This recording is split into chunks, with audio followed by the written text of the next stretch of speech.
ভক্ত কলে বরং জপ্রতি সমাধবং জাতি নাস্তত্র সংশয়। অর্থাৎ অন্তিমকালে যিনি আমাকে স্মরণ করে দেহত্যাগ করেন তিনি তৎক্ষণাৎ আমার ধাম প্রাপ্ত হন, সে বিষয়ে কোনো সন্দেহ নাই। এখন অন্তিমকালে যদি আমরা স্মরণ করতে পারি তাহলে না ভগবত ধামে যাব। যদি অন্তিমকালে কৃষ্ণকে দামোদরকে স্মরণ করতে পারি তাহলে না ভগবত ধামে যেতে পারবো। যদি অন্তিমকালে কৃষ্ণকে স্মরণ করতে না পারি, যদি নাতিপুতির কথা চিন্তা করতে করতে কেউ মারা যায়, কেউ যদি ব্যবসা বাণিজ্যের কথা চিন্তা করতে করতে মারা যায়, কেউ যদি অন্যান্য আরো আত্মীয় স্বজনের কথা বা জমযাতনা ভোগ করতে যদি মারা যায় তাহলে কি ভগবানকে প্রাপ্ত হবে? এই জন্য কি করতে হবে? আমাদের এখন থেকে অভ্যাস করতে হবে। অভ্যাস যদি থাকে তাহলে কিন্তু অন্তিমকালে আমরা ভগবানকে স্মরণ করতে পারবো। আর যদি অভ্যাস না থাকে তাহলে ওই নাতিপুতির কথা চিন্তা করতে করতেও দেহত্যাগ করতে পারি। যেমন একটা উপমা মনে পড়ে যায়, এক এলাকায়, সময় কি শেষ? 9টা বাজে। এক এলাকায় একটা রামযাত্রা দেখাবে। রামযাত্রা দেখাবে। রামযাত্রা মানে কি? অভিনয় করে রাম, লক্ষ্মণ, হনুমান, জাম্বুবান, বিভীষণ, সীতা, অমুক তমুক 7 পাঁচ অভিনয় সেজে গুজে অভিনয় করে দেখাবে। তো এখন যারা অভিনয় করবে 1 মাস আগ থেকে সবাই সন্ধ্যার পরে রিহার্সাল দিতে আছে, ট্রেনিং নিতে আছে, শিখতে আছে। এক ব্যক্তি বাদে, এক ব্যক্তি আর ট্রেনিং নিতে রিহার্সাল দিতে আসে না, কিন্তু আর এক ব্যক্তি বাদে সবাই আসে।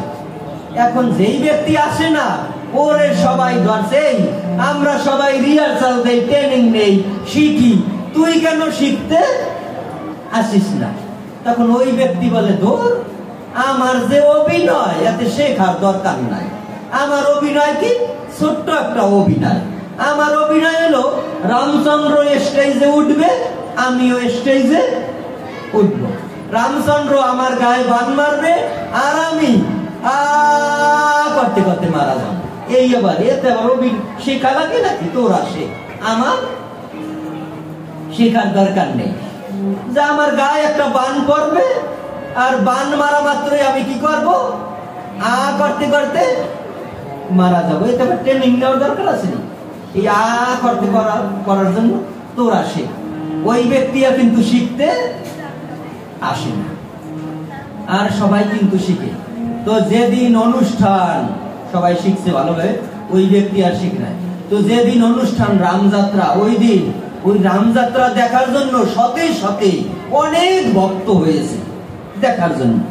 দেখবেন রামায়ণ দেখার জন্য কিন্তু গ্রামে অনেক লোক হয়। তো এখন স্টেজ করছে খুব সুন্দর করে, পাশে একটা গ্রিন রুম, কমন রুম করছে, মানে অনুষ্ঠান করে যাতে ওখানে গিয়ে বিশ্রাম নিতে পারবে আর সাজবে বুঝবে। এইভাবে অনুষ্ঠান শুরু হয়েছে। যার যার অনুষ্ঠান দেখাইয়া ওই রুমে চলে যাচ্ছে। এখন ওই ব্যক্তির যখন সিরিয়াল পড়ছে, কার যে করতে করতে মারা যাবে, তো ওই স্টেজে উঠছে। স্টেজে উঠে দেখে কি ওর সামনে অনেক লোক। এত লোকের সামনে ও জীবনে কখনো কোনোদিন কথাও বলে না আর অভিনয়ও করে নাই। ও লোক দেখে ভয়তে ওর আর চৈতন্য শক্তি নাই, হিতাহিত কোনো জ্ঞান নেই। কেননা ও জীবনে কখনো কোনোদিন কথাও বলে না আর অভিনয়ও করে না। দেখবেন যাদের পাঠ করার অভ্যাস নেই, যাদের গান গাওয়ার অভ্যাস নাই, বক্তৃতা দেওয়ার অভ্যাস নেই, তারে যদি মঞ্চে উঠিয়ে দেন বলতে পারবে? তো ও ভয়তে ওর কোনো হিতাহিত কোনো জ্ঞান নেই। তো ভগবান রামচন্দ্র আর এক পাশ দিয়ে স্টেজে উঠছে। তো স্টেজে উঠে ওর গায়ে বান মারা শুরু করছে। এখন ভগবান রামচন্দ্র ওর গায়ে যতই বান মারে ও আর মরে না, ও আর মরে না। এখন কি ব্যাপার? ভগবান রাম কয় কি ব্যাপার মরে না?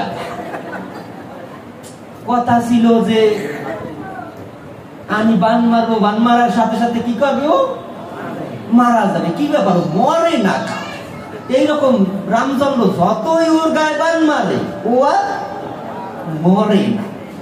এখন একজন আবার দেখবেন যে কোনো নাটকের বা যে কোনো অনুষ্ঠানের বা একজন ডাইরেক্টর থাকে না, একটা কমিটি থাকে, পরিচালক থাকে, তো ওই পরিচালক আবার ঘুরে ঘুরে দেখতে আসে অনুষ্ঠান ঠিকঠাক ভাবে হচ্ছে কিনা। তো দেখে কি ও মরে না, ওর যা অভিনয় সেটা সঠিকভাবে পালন করছে না। তো পরিচালক আবার ঘুরতে ঘুরতে স্টেজের পাশে পর্দার আড়ালে এসে ওরে বলে দিছে, মরিস না কেন, মইরা যা, মইরা যা, মইরা যা। এখন যতই বলে দিচ্ছে ওর কানের ভিতরে যায় না, কেননা ওর তো কোনো হিতাহিত কোনো জ্ঞানই নেই। তো এখন কি করবে, ও মরছে না। তো আবার ভগবান রামচন্দ্র গায়ে আবার বান মারা শুরু করছে। এখন যতই ভগবান রামচন্দ্র বান মারে ওর তো কোনো চৈতন্য শক্তি নেই, ও কোন রকমই মরছে না। এখন বান মারতে মারতে ভগবান রামচন্দ্র পিছনে তো নেই, যে কয়টা বান নিয়ে মরছে সবগুলি শেষ হয়ে গেছে, সবগুলি শেষ হয়ে গেছে। এখন ও আর মরে না। এখন ওদিকে তো পরিচালক রাগান্বিত, ক্রোধান্বিত।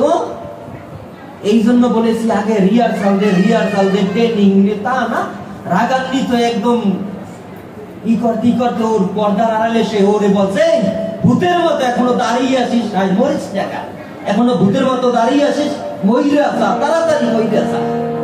এখন যতই বলে দিচ্ছে ও আর মরে না, ও আর মরে না।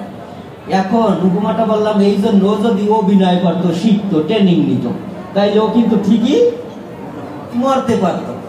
তো যতই ওরে বলছে মইরা যা, মইরা যা, কানের ভিতরে গেছে। তো আমরা যদি এখন থেকে হরিনাম জপ করার যদি অভ্যাস করি, অন্তিমকালে কিন্তু আমরা কৃষ্ণ নাম স্মরণ করতে